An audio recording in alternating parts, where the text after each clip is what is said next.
During a family BBQ, she said, "He's just helping me heal. My real love story starts next year." Her uncle laughed. I just kept flipping burgers. That night I left and scheduled a moving truck for everything I bought. She came back to a bare apartment. I met Allie 2 years ago at a local dive bar. I was there watching a basketball game with some buddies, and she was there with her girlfriend celebrating someone's promotion. Our eyes met across the room, and the rest played out like a cheesy rom-com. We talked all night, exchanged numbers, and started dating a week later. Allie was fun, outgoing, and seemed genuinely into me. She laughed at my lame jokes, showed interest in my hobbies, and made me feel like I mattered. After 6 months, we decided to move in together. Her lease was ending, and it made financial sense. I had a decent one-bedroom apartment that I'd been in for about 3 years. Here's the thing about our arrangement. I paid the rent. Allie covered utilities and groceries, which was fair since my rent was significantly more than those combined. I'd also furnished the entire place myself before she moved in. I'm talking everything: couch, TV, bed, dining table, kitchenware, even the shower curtain. Allie brought her clothes, some decorative pillows, and a couple of potted plants. Things were good for the first year. We had our disagreements like any couple, but nothing major. Then Allie lost her job. She worked in marketing for a startup that went under. Suddenly, she couldn't cover her share of expenses. I told her not to worry, that I'd handle everything until she found something new. It was tight, but I made it work. 3 months went by.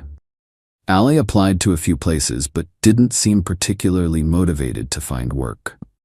She spent most days binge-watching shows and scrolling through social media. When I'd gently ask about her job search, she'd get defensive and say things like, "Do you know how hard it is out there?" Or, "I'm not just going to take any job." I backed off, not wanting to pressure her when she was already down. Instead, I picked up extra shifts at the warehouse where I worked as a supervisor. The overtime helped cover our expenses, but I was exhausted. Still, I told myself this was temporary.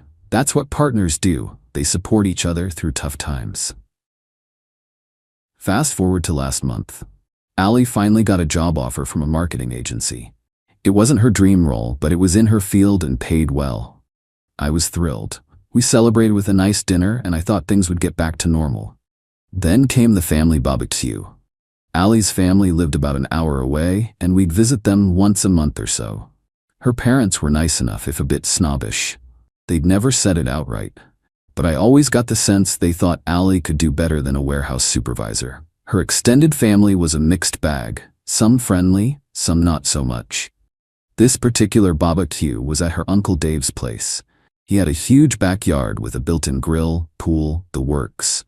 About 20 family members were there, plus a few friends of the family. I volunteered to man the grill because, honestly, it gave me something to do and kept me from awkward small talk. I was flipping burgers when Allie came over with her cousin Jen and Jen's new boyfriend. They were talking about relationships, and Jen asked how Allie and I were doing. What happened next still plays in my head on repeat. "Oh, you know," Allie said with a dismissive wave. "He's just helping me heal. My real love story starts next year." Her Uncle Dave, who was standing nearby getting a beer from the cooler, laughed. Not a shocked laugh, but an amused one, like he was in on some joke. Jen looked uncomfortable and quickly changed the subject. They walked away, leaving me standing there, spatula in hand, feeling like I'd been punched in the gut. I just kept flipping burgers. For the rest of the BBQ, I went through the motions. I smiled when appropriate, made small talk, and pretended I hadn't heard my girlfriend of 2 years basically say I was nothing but a placeholder until something better came along. On the drive home, Allie chatted about family gossip, completely oblivious to the fact that my world had just imploded. Or maybe she knew exactly what she'd done and didn't care. Either way, I kept quiet, nodding occasionally as my mind raced.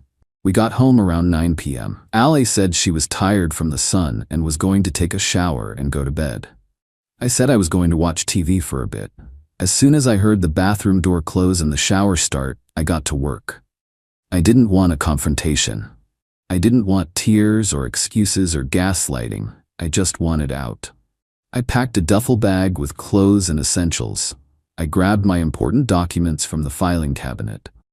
I took pictures of everything in the apartment that I'd purchased, making a detailed inventory on my phone. Then I went online and scheduled a moving company for 11 a.m. the next day, a Monday, when I knew Allie would be at her new job. I texted my buddy Mike and asked if I could crash at his place for a few days. He replied with a thumbs up and no questions asked. After getting Mike's confirmation, I also went online and reserved a storage unit at a nearby facility. They had a special first-month deal with 24-hour access, which was perfect for my situation. I wrote a short note and left it on the kitchen counter. Allie, I heard what you said at the BBQ. I'm not anyone's placeholder or healing journey. I've arranged for movers to pick up my belongings tomorrow. I've paid rent through the end of the month, so you have time to figure out your next steps. Since only my name is on the lease, you'll need to talk to the landlord about taking it over or finding a new place. Don't call me. Jason. Then I left, quietly closing the door behind me. That night at Mike's, I turned off my phone. I didn't want to deal with the inevitable barrage of calls and texts that would come once Allie read my note. I lay on his couch staring at the ceiling, feeling a mix of pain, anger, and, surprisingly, relief. Like I'd just put down a heavy weight I'd been carrying for too long. The next day, I called in sick to work. I also sent an email to my boss explaining that I was dealing with a personal emergency and might need a couple more days off. He was understanding. I rarely missed work and had plenty of sick days accumulated. I met the movers at my apartment at 11 a.m. as planned. Allie was gone, her car not in its usual spot. I let the movers in and directed them on what to take, referring to my inventory list. Couch, TV, bed, dining table, all my kitchen stuff, my books, my gaming console. Everything that was mine. I had hired a 3-person crew specifically because I knew there was a lot to move, and some items like the bed frame and dining table would need disassembly. I brought along folders with receipts for the major purchases I'd made before Ally moved in, just in case any questions came up later about ownership. Everything was clearly documented as my property. I'd rented a small storage unit the night before, and that's where most of it went. Some essentials came with me to Mike's. By 3:30 p.m., the movers were done. It had taken longer than expected, nearly 4.5 hours, but they worked efficiently given the amount of furniture and belongings. I did a final walkthrough of the apartment. It looked barren now, almost unrecognizable. Just a few decorative pillows on the floor where the couch had been. A couple of potted plants on the windowsill. Ally's clothes in the closet. I left my key on the counter next to the note, which hadn't been moved. I also dropped off a copy of the key and a letter explaining the situation to my landlord's office, formally notifying them that while I'd paid through the end of the month, I would not be renewing the lease. Then I left for good. Around 5:30 p.m., my phone, which I'd turned back on, exploded with notifications. Calls, texts, voicemails, all from Ally. I didn't read or listen to any of them. Instead, I blocked her number immediately. Shortly after blocking her number, the social media messages started coming in. First pleading, then angry, then back to pleading. Jason, please call me, I can explain. WTF? You took everything? This is so childish. It was just a joke. Please come back. I didn't mean it. I blocked her on all social media platforms too. The next wave came from her friends. They called me selfish, immature, cruel. According to them, I'd left poor Allie with nothing but the clothes on her back, not true, and no warning, also not true. I blocked them too. Finally, her sister called. I almost didn't answer, but decided to hear what she had to say. What you did was cold, she started, but I get it. What Allie said was messed up. She's been saying stuff like that to her friends for months. That was another gut punch. Months? While I was working overtime to support her? She's staying with our parents for now. Her sister continued. They're helping her buy some basic furniture. She'll be okay. Good to hear, I said, my voice flat. For what it's worth, I think she really does care about you. She's just, I don't know, lost, maybe. That's not my problem anymore. No, I guess it's not. She paused. Take care, Jason. That was 2 weeks ago. I'm still at Mike's, but I'm looking for a new place. I've heard through mutual friends that Allie's parents bought her a new couch and bed, and she's back in the apartment. Our apartment. Her apartment now. I went back to work after 2 days, thus having sorted out my immediate living situation at Mike's. My boss was supportive, especially after I briefly explained I had gone through a sudden breakup and needed to move unexpectedly. I threw myself into work, picking up extra shifts again. Not because I needed the money this time, but because it kept my mind occupied.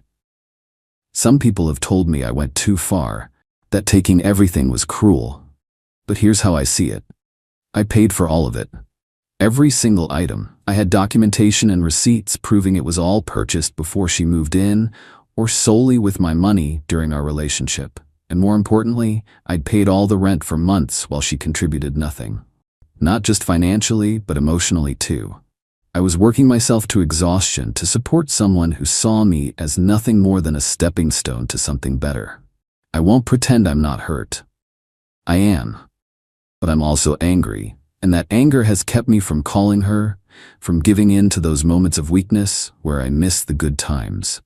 Because the thing is, I deserve better than to be someone's healing journey. I deserve to be someone's destination. Update. 3 months later. A lot has happened since my last post, so I thought I'd give you all an update. First, I found my own place about a month ago. It's a small studio, but it's all mine, and I've set it up exactly how I want. I got most of my stuff out of storage, sold a few things that didn't fit in the new place, and bought some new items too. Fresh start, fresh furniture. As for Allie, she tried to contact me a few more times after my original post. She even showed up at my workplace once, but security didn't let her in. Eventually, she seemed to get the message and stopped trying. Then, about a month ago, I ran into her cousin Jen at a coffee shop. She told me Allie had moved back in with her parents and was subletting the apartment. Apparently, even with her new job, she couldn't afford the rent on her own. No surprise there. She tells everyone you abandoned her, Jen said, but I was there. I heard what she said at the BBQ, and it wasn't the first time she'd something like that. Jen went on to explain that Allie had a pattern of using people as emotional crutches, then discarding them when she felt healed or ready to move on. She'd done it with friends, previous boyfriends, even jobs.